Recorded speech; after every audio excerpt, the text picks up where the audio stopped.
ಭವ್ಯ ಸಮಾಜಕ್ಕೆ ಭವ್ಯ ಸಮಾಜಕ್ಕೆ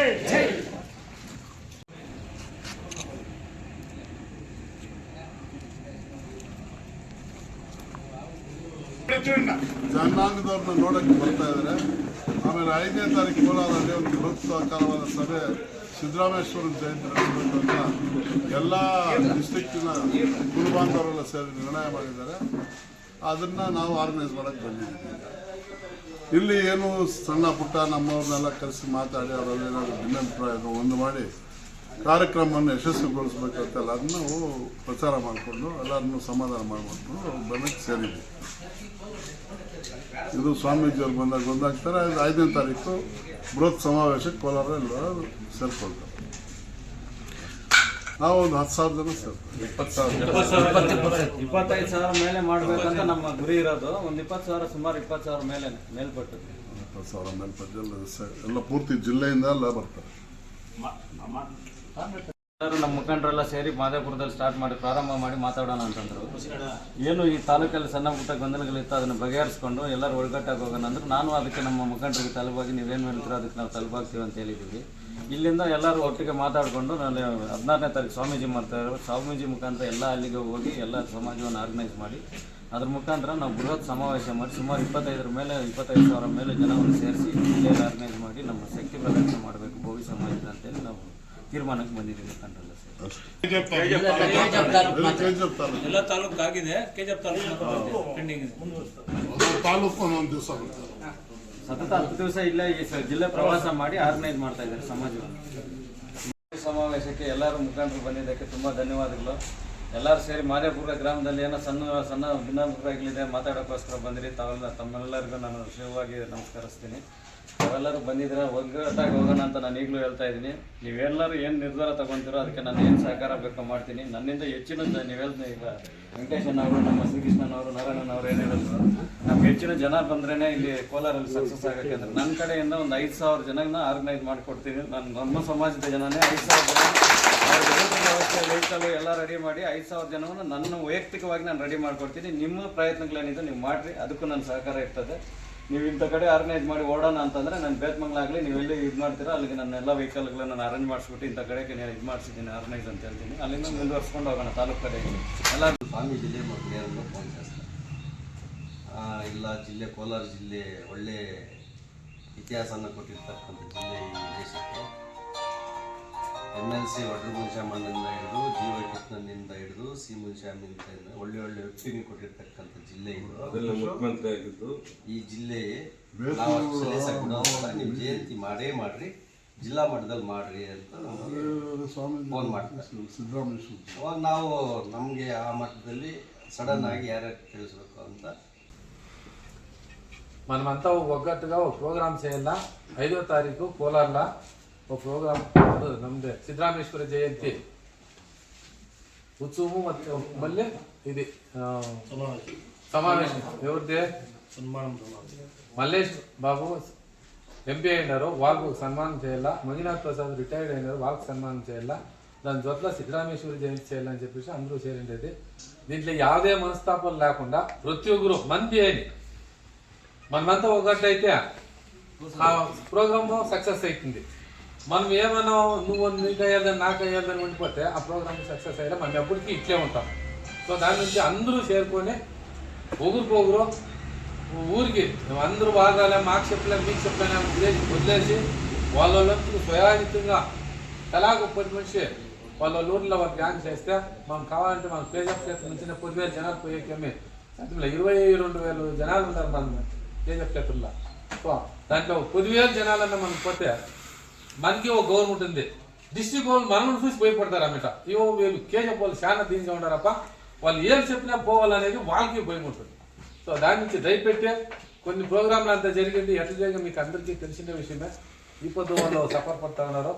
అదంతా ఏం ప్లే మనమంతా చేసిన దానికే ఆ ప్రోగ్రామ్ సక్సెస్ అయింది. యావదే దీనికే మనము ప్రతి ఒక్కరు ఎవరైపోయి నాది నీది ఏదో మనం పిల్లి లేదో దేవల పిల్ల ఈ సముదాయానికి ఈ సముదాయం ఉలిపెట్టుకుంటే మనకి రేపు ఫ్యూచర్ ఉంటుంది. ఈ సముదాయం ఏమన్నా మనకేమన్నా మనము ఆడ బలం చూపిలేదు అనుకో అనుకోసం లేదా వలం వేసి లాంటి పోతుంది, అన్ని సదాశివం పోతుంది, అన్నీ పోతుంది. లాస్ట్కి ఎవరో పుణ్యాత్ములు ఎవరో సాగుకారులు వీళ్ళకి మొట్టమో ఎడ్యుకేషన్ సిక్తుంది అంతే ఒక ఎంబీబీఎస్. ನಾನು ಇದೇ ನಮ್ಮ ಮುನ್ರಾಜಣ್ಣ ಹೇಳ್ದಂಗೆ ನೀವು ಪತ್ರಕರ್ತರ ಭವನದಲ್ಲಿ ಸೇರಿರೋದು ನಮ್ಗೆ ಗೊತ್ತಿಲ್ಲ. ಇನ್ನು ಯಾವಾಗ ಎಲ್ಲಿ ಮೀಟಿಂಗ್ ಮಾಡಿದ್ರು ನನಗೆ ಗೊತ್ತಿಲ್ಲ.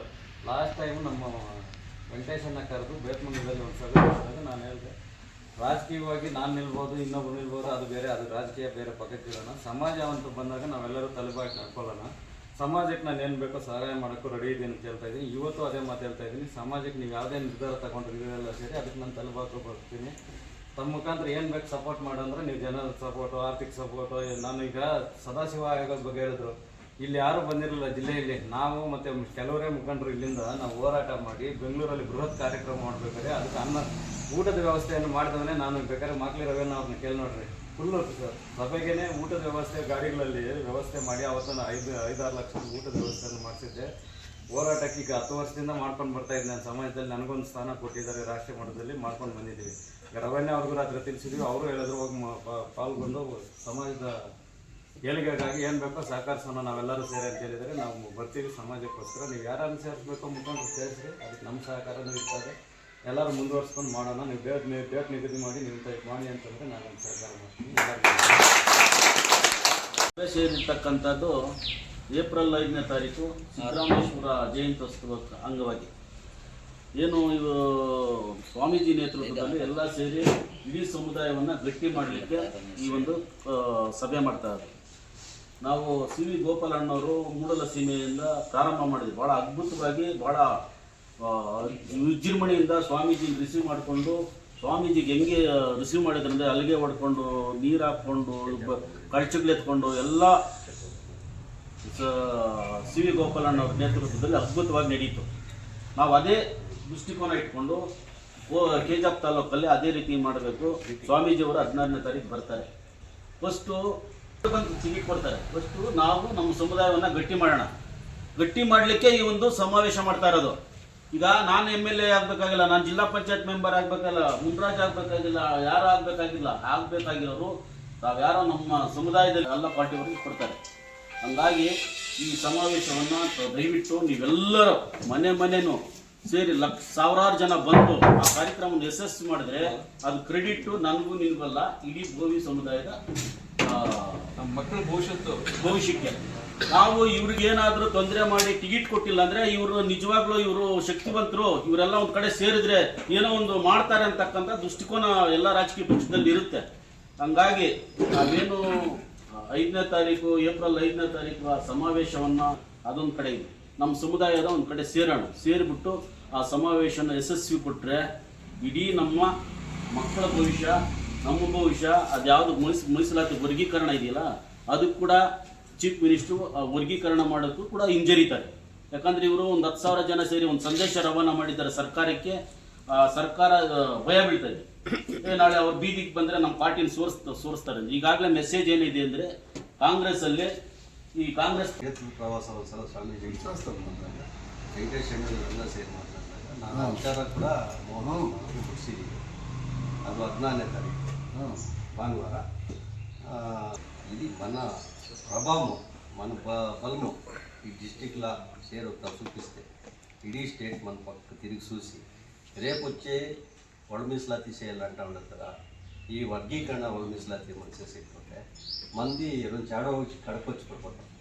ఈ సదాశివ ఆయోగాన్ని ఎట్లా ఎదుర్చుకొని వస్తే మనం అప్పటికి ఇంకా ఆ సదాశివ ఆయోగాన్ని అంత బలంగా మనం ఎదుర్చుకొని వచ్చిన దానికి అది ఆడవ పక్క ముడిచేది.